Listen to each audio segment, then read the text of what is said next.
Can we talk about how the wedding planning has become an industry designed to stress you out? Somehow we went from celebrating your love to spending $50,000 and losing your mind over the color of napkins. I was juggling between planning a wedding, starting a business, maintaining my marriage, while not trying to lose my mind. Here's my takeaway. Wedding planning doesn't necessarily have to make you pull out your hair. It only begins to get stressful when you forget what's the point of the celebration. Today, I'm giving you the real guide, the one that I needed when I was planning my own wedding. This is not the Pinterest picture perfect guide. This is the guide on how to plan your wedding and actually enjoy the whole process. Let's get into it.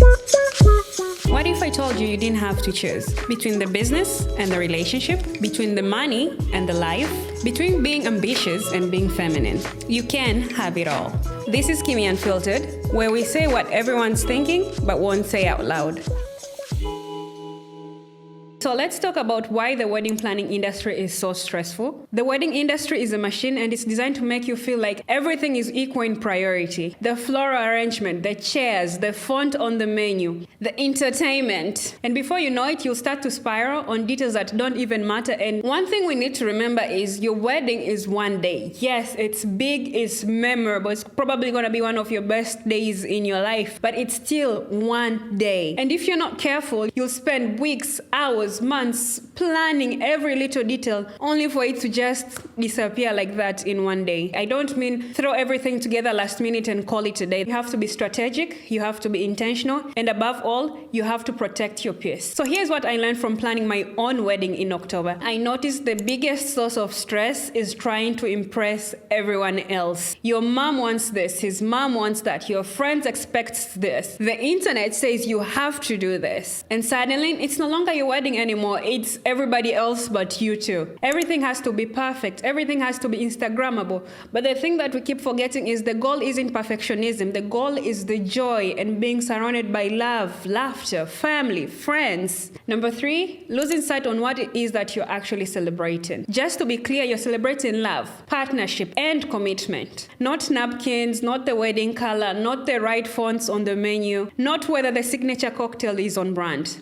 So here's what I did differently and what I would recommend for you to do. What should we prioritize when it comes to wedding planning? The answer is not everything. You can't. You will lose your mind. Number 1, set a budget and stick to it. Before you book the venue, before you figure out who's going to be the DJ, before you send out the invitation, ask yourself, what can we really afford? If you are fortunate enough to be able to foot your own wedding bill, that will give you the best peace of mind and creative control when it comes to planning your own wedding. You won't need to ask for permission, you won't need to negotiate with family members, and most importantly, you won't have to sacrifice your vision because somebody else is writing you the check. If you think you're gonna spend $10,000 then set the budget and then plan backwards. Don't start creating your wedding vision board before you know how much it is that you're willing to spend and how much of it you can afford. Going hand in hand with that, don't let vendors upsell you on things that were never there in the first place. Unless it's something you had totally forgotten, then sure. Otherwise,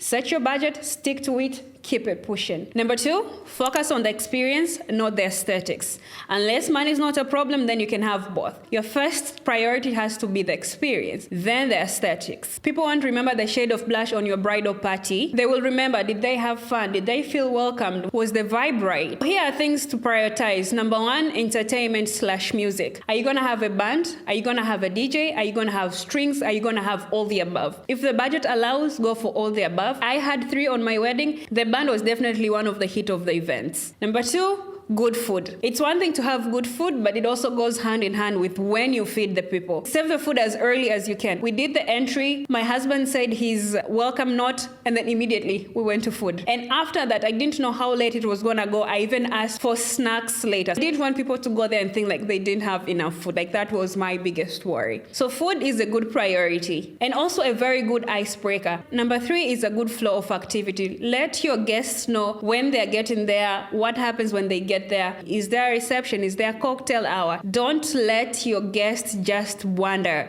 A full written program can help you with a lot of these confusions. The goal is to focus on smooth transition between one event to another. Priority number 3, your videographer and your photographer. Having the memories of the day that you can relive over and over later in the future is worth every penny. You're spending months. Some people even start planning their wedding 2 years in advance, and you don't invest in the right photographer or videographer videographer. So it's one thing to remember to have a photographer and a videographer, but it's more important to book the right team. Have at least 1 or 2 meetings if you do not know their work. And for the love of God, let them do their own thing. Do not try and micromanage your videographers or your photographers. I remember on my wedding, I had 2 meetings, had our short list and where I need to be and what needs to happen. The day of the wedding, our wedding was supposed to start at 4:30, but come 4:30, the sun was still high in the sky. So we pushed the wedding by an hour, which meant we only have 1 hour of daylight. And everything that was on the short list had to go off the window. But I wasn't bothered about it. I knew the team that I was working with and I had trusted them to do their job. And tell me why I had the most dreamiest sunset photos you could ever imagine. And this is the funniest thing. I had the sunset photos on my mood board. Yes, have your vision, communicate your expectation, but most importantly, trust your content team to deliver and do their job. The food gets eaten. The dress goes back into the box. The flowers, those die. The memories is what you can show your kids and grandkids. And that is forever. Number 4 is your partner's input. This is gonna sound obvious, but I'm still gonna say it anyways. It is their wedding too. I've seen one too many weddings where one person plans everything and then the groom is also surprised just like the guest. He had no idea of what was happening. That is not partnership, that's performance. And this doesn't necessarily mean you have to involve them in every decision. Get them to understand the whole picture. Let them add in their vibe. I'll give you an example for us. My priority was content. My partner's priority was entertainment. And we found a way to merge both. So ask them what they care about, what matters to them, and then honor it. Number 5 is moments of perfectionism. I tried to plan my wedding as best as I could. Some of the best moments from the weddings are the ones that went unplanned. I gave you the example of the sunset photos. Us running by the beach barefoot with the sunset behind it. Those became the best part of the day because they were spontaneous, they were unexpected, they were imperfect. For you, this could be an impromptu speech from somebody else, somebody starting a circle dance. Could be anything that makes you guys laugh so hard that you end up crying. Happy tears, of course. Plan your day, leave some room for some spontaneity, for some unexpected moments that just make your day feel more yours. Number 6, it's your peace. This is the mindset you need. If something stresses you out, you have to evaluate. Is it really that worth it? If planning a wedding is making you miserable, you're doing it wrong.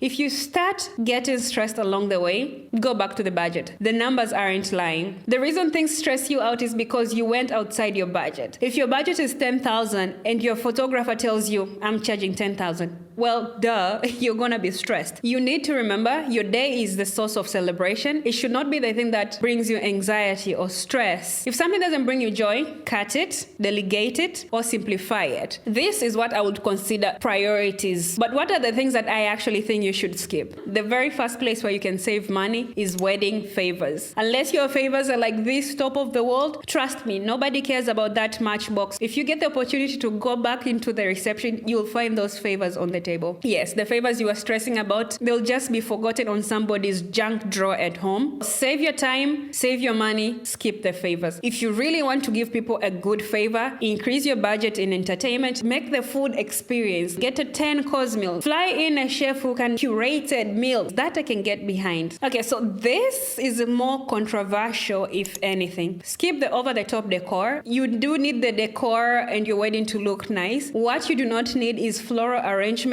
that cost more than your car and your 3 months of house rent. Because at the end of the day, after the wedding, you still have to pay your house rent and your car and send the kids to school and feed yourself and help your family. The list goes on. So if your floral arrangement is beyond your car payment, ask yourself, am I doing this right? People are there for you. They're not there for the 10-foot flower arrangement and the swans and the doves. Yes, that's impressive. If you can afford it, by all means, go off, queen. But then that doesn't have to be the standard. You do not need all of this to have a beautiful wedding. There is still joy in the simplest of things. Number 3, figure out the traditional things that you'd want to skip. I knew I was skipping from the very beginning. Having a big-ass wedding, that was never my goal. For you, traditional things could be the bouquet toss, the gatter toss. You do not have to have traditional things for the sake of it. There is no playbook for how one needs to get married. If you don't find joy in the money dance or cutting the cake and feeding your partner, Do yourself a favor, cut it out. Just because it's called a tradition, it doesn't mean it's mandatory. Here's what I want you to remember: your wedding, your rules. Number 4 is one thing that I am truly hoping you are skipping in 2026: inviting people out of obligation. Your wedding is not a family reunion. Your wedding is not a networking event. And most definitely, it's not a chance to pay up your social debts. It's a celebration of your love with people that matter the most to you. If you haven't spoken to somebody in a year, 2, 3, why the heck would you invite them? If the idea of inviting a person makes your stomach turn, why the hell will you invite them? Keep your guest list tight. Keep it intimate. Number 5 is skip comparing your wedding to somebody else's on the internet. We live in a day and time where everything is on social media, Instagram weddings, your friend's 100K destination wedding, all those do not matter. Your wedding doesn't need to be the biggest, the most Instagrammable, cost a kidney for it to feel like yours. That's the only standard. How do you enjoy the wedding planning process? How do you plan your wedding without losing your mind? Set your boundaries earlier on with your friends, with your family, with your vendors. What you're willing to compromise and what you would not compromise. And communicate that early. Be kind,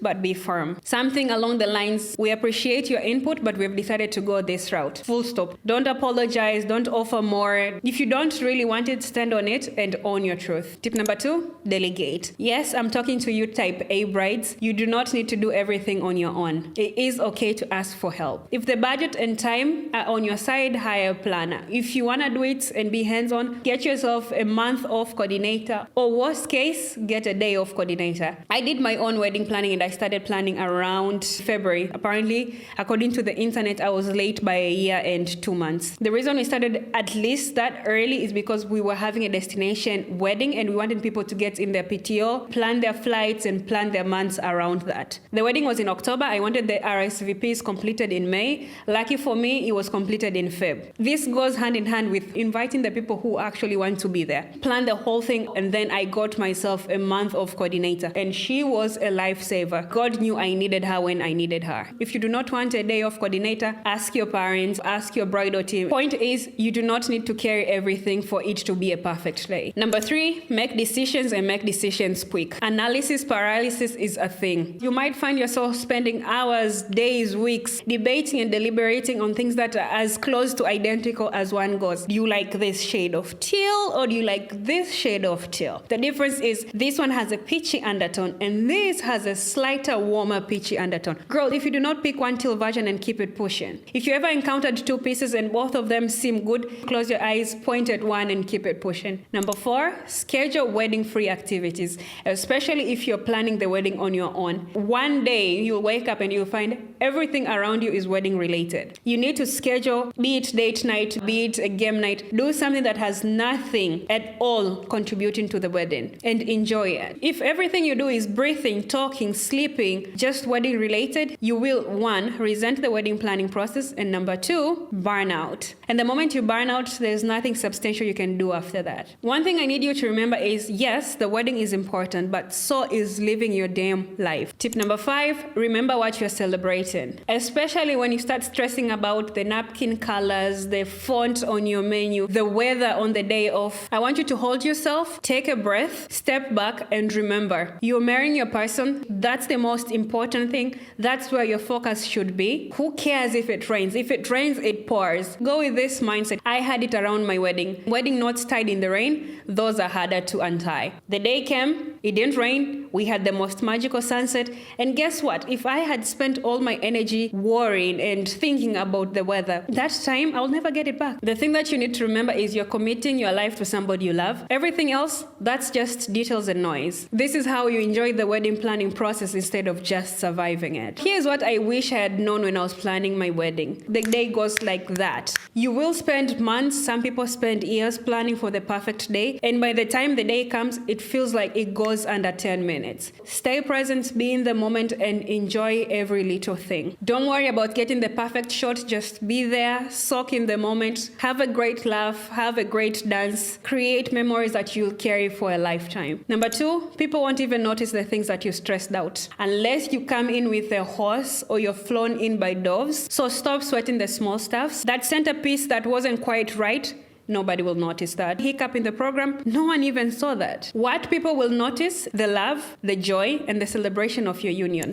Number 3, you need to remember the wedding is one day, the marriage is forever. Don't spend your entire year planning for the party and you forget to prepare for the partnership. And here's the fun part, that's what we're going to talk about in the next episode. What I will tell to my younger self now that I'm married. The wedding, that is beautiful, but the marriage, that's where the real work is, and the rewards are 10 times fold. So whether you're planning your wedding right now or you're just thinking about it someday, your wedding is meant to be a celebration of love and not a performance for other people. Keep it simple, keep it joyful, keep it yours. And when the day comes, be present, be grateful, and enjoy every single second, because believe me, the day is gonna pass by very quickly. Oh, and one more thing, if you're planning a wedding right now or you just got married, I would love to hear from you. What stressed you the most? What will you have done differently? And most importantly, what actually mattered?